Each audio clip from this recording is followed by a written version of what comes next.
Welcome to GameWalks. GameWalks. I'm Matt. I'm Jim. It's Jim. And April 15th? yeah, tax day. Tax day. Oh yeah, it's Happy tax tax day. Yay, happy tax day. I got screwed on taxes this year. I don't know about you. Oh, man. First world problems. Yeah, pretty much. Yes, it's true. Also, the anniversary of the Titanic sinking. That's and the day that Lincoln died. Yep. And my stepdad's birthday. Oh. So, there you That's go. a lucky Happy day. birthday, Neil, if you're watching.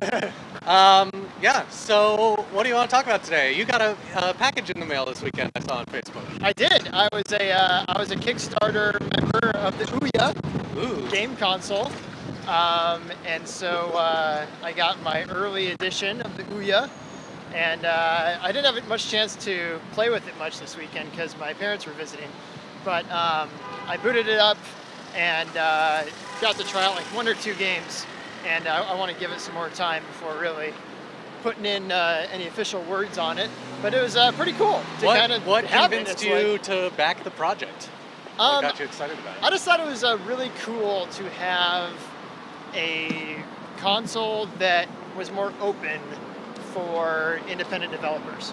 I think we're seeing kind of the resurgence of the PC via Steam, and I think one of the big reasons for that is because there's just not a lot of barriers to creating a game and putting it up on Steam. Yep. Compared to trying to get on Xbox 360 or PlayStation 3 or Nintendo. And this way? Yeah, they were going this way. As you can see, we're going a new direction. Yeah. As I drove today. But yeah, and so I just thought it was really cool to have a console that was more friendly to independent developers, because I've had a lot of friends who've made independent games, some pretty successful ones on the XBLA, and they said it was just really tough to get through the barriers of getting on the console. And it'd be nice to see more independents having a chance to get on big screen TVs. Now, I heard that in order to release a game on Ouya, it has to be free. You can't develop a boxed product and like release a demo or something like that. Yeah, on as far Ouya. as I know, I loaded up 1 or 2 games. Some employ the kind of free-to-play models you'd find in kind of some of the other kind of social games or kind of free-to-play mobile games. Kind of like, oh, you ran out of lives, do you want to buy some more? Or do you want to wait until tomorrow? I've also seen ones where it's almost like an old school demo, where it's like, oh, you played the first chapter, and now pay us $20. And I think like Final Fantasy was kind of like that. They have Final Fantasy 3 on there, so it's almost like a demo from the olden days. And I don't. All right, well, that's not that big a deal. That kind of qualifies as it's free to play, but.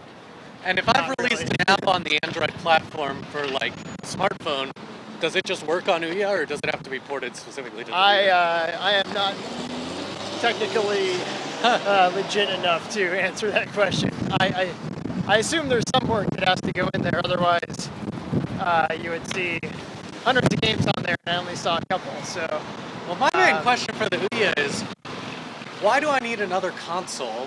Why do I need this another device plugged into my TV? At home, I've already got a PlayStation, an Xbox, or a Nintendo, and I might have an Apple TV or a Roku or something like that. And I've probably got a cable box or something like that. So why do I need this additional device? I mean, I think it's going to come down to that independent software. Like, right. there are a lot of small shops. Well, it's not that the Ouya gets a killer app. Looking at it from that perspective, I think it's that an independent developer who's a 3-man shop has an app that could be really cool, but can't get it onto Xbox or PlayStation or Nintendo. So their avenue is to put it up on Ouya, and then you as an Ouya customer can play that app. So it's kind of like it's acting as a bridge between you as a gamer and getting access to probably more unique and adventurous independent games, if that makes any sense. Yeah, I guess it's like what Xbox tries to do with their indie channel, which is like much easier. Yeah, it doesn't get like a ton of people following it, but if you're the type that likes to explore those type of games, or you're a hobbyist who wants to create a game and see if you can get something up there that gets a few views, then Ouya could be a cool avenue for that. Interesting. But yeah, it's obviously going to be tough for them to like compete in the market space in a big way. But I think there is a customer base out there who will both like the console and developers who will see it as a good avenue for them to get, you know, some cool new apps out there. This is going to be a big year for consoles because this is coming on the heels of the PlayStation 4 announcement. Yep. And the rumored next Xbox or next box. The next box. Like yes. Xbox 720 rumored to be announced soon. And of course, we saw the Wii U release less than a year ago. So definitely, after 10 years of being basically dormant with no new hardware, we're going to be seeing non-stop hardware this year. Yeah, it's going to be exciting. Very, very interested in seeing where these trends net out. Is it towards the like all-in-one entertainment device like the Ouya or the Roku or something like that? Or is it like the powerful computing power of a PlayStation or an Xbox? Or, you know, is it going to be the Wii U that wins out? I think we already know it probably won't be that. I don't think it's going to be the Wii U. I mean, we were talking a little bit this weekend, you know, and having a fun debate about what should like Nintendo kind of do next. And, you know, I think you're of the opinion that you want to see them stick in the hardware game. I do. You know, you want to get that. Look, there's no Nintendo. denying it. They've had a couple of bad releases. They did something incredibly cool with the DS, and then they tried to follow it up with a 3DS, fell on their face. They did something incredibly cool, although nobody believed it would be at the time, with the Wii. Tried to follow it up with the Wii U. So, you know, they're 0 for 2 in their last 2 releases. They're 0 for 2 these kind of iteration yeah. devices. They gotta take a big leap, you know, like they did before. But I'm still pulling for them because this is a company that's over 100 years old. They started out as a card game company, went on to become a video game company. They're part of my childhood. They have a legacy that Xbox and PlayStation just don't have. Yeah, I mean, I'm all for legacy and I'm all for nostalgia and those type of things. But here's the deal, you know, I use my iPhone and my iPad and various other devices to play my games now. I don't carry around a 3DS in my pocket, and unfortunately, I don't want to pay $300 or whatever it costs now to get a 3DS and the next new Super Mario Brothers or Zelda or whatever. Yeah, because Nintendo has incredibly strong IP. That's almost worth that much. It almost is, but it's not. Like, it's not for everyone. Yeah. And so, what I would be glad to do is whip out my iPad and pay $30, the same price I would pay it in a retailer for the cartridge of new Super Mario Brothers 4, whatever the heck the next one is. I would gladly pay that on the iPad. So what I think Nintendo should do is step away from the hardware business a little bit and utilize their amazing software development teams to create their awesome games and IP for all these platforms that people are now using. I mean, how many copies do you think they could sell of like Mario on the iPhone or on the iPad? I think it'd be incredible. But Mario sales at $60 a pop, that's not the only money Nintendo's making off of that. They're also making all the money off the $300 for the Wii U that you have to purchase. But they don't make that much off that. I mean, like, it's usually console sales are more break even. It's just all the software. It's just to get the install base up. And like, the DS was my favorite gaming device back in like 2006, 2007. I would play everything on my DS. And I loved like the Zelda game. I loved Phantom Hourglass. I loved New Super Mario Brothers. And I was so jazzed when one of the next, I think it was the next New Super Mario Brothers came out, but I couldn't play it because it was only 3DS compatible. Yeah. And I'm like, I'm sorry, I've already got my DS.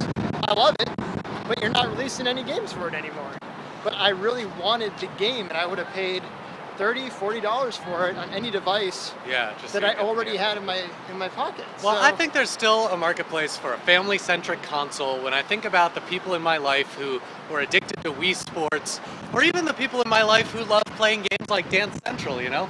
Like, there are consoles for hardcore gamers, and certainly everything I've seen about the PlayStation 4 and everything rumored about the next Xbox and everything Steam-related all appeals to hardcore gamers like myself.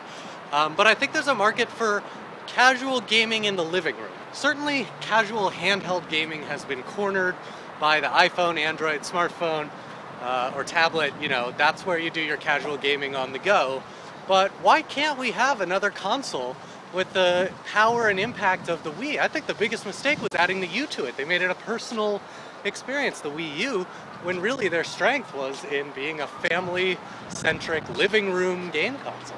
Yeah, I mean... And if anyone can make that next console, it's Nintendo. Yeah, it probably could be. But, I mean, I just... I want to play those Nintendo games so bad. But like you were complaining with the Nuya, I don't need another console. Yeah. I don't need to spend a couple $100s and have the space on my shelf so that I can play 1 or 2 really good Nintendo games. I'd love to. I want to play the games, and I'll pay you the money for the software. I will pay 10 times. 10 times the average price of like a $3 iPhone game to play like New Super Mario Brothers. Yeah. But they just don't offer it.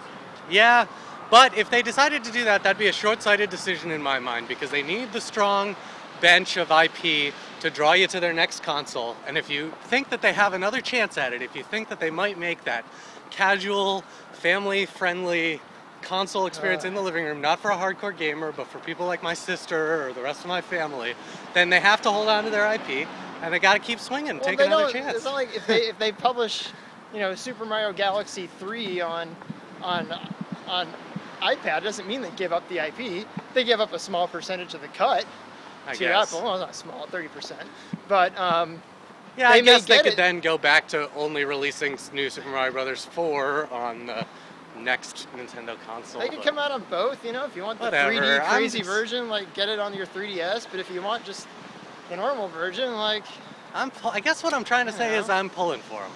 I don't think that they should get out of the hardware business. I don't want think Nintendo they should to succeed. I want them to succeed. I want them to last another 100 years and make awesome games. But I want to be able to play those games without having to buy another piece of hardware that's iterative on what they currently already have and what I already go big.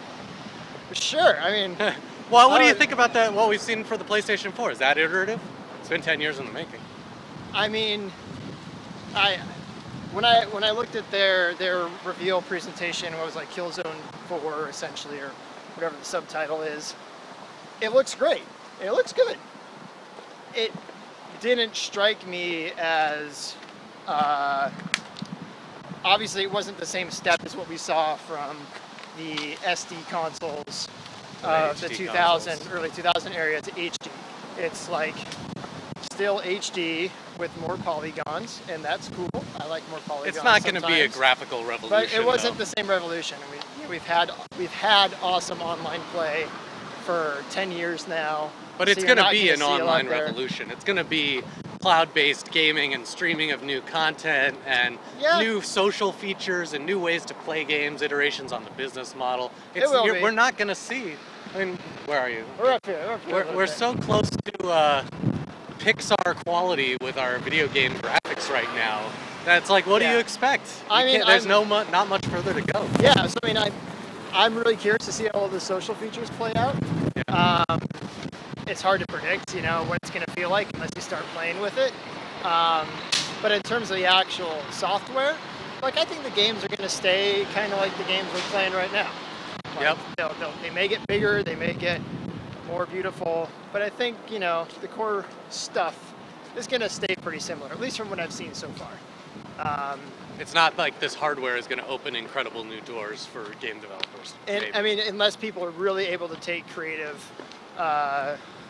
approaches with these new social features, or smart glass, or like some of this weird stuff where you combine, you know, a peripheral device you have with a thing. So maybe there'll be some cool stuff like that down the road when people have a chance to explore the technology. And I'll buy them, probably, you know. That concludes our Game Walks for today. We'll Thanks for watching. Sound off in the comments. Do you think that Nintendo should sell off their IP? Sell off? Not sell off. Do you develop want to play Mario on your iPad? On the yes iPad. Or no? That's all you got to answer. Or should they hold out and make the next great console? Yeah. All right. Time will tell. Thanks, guys. See you soon.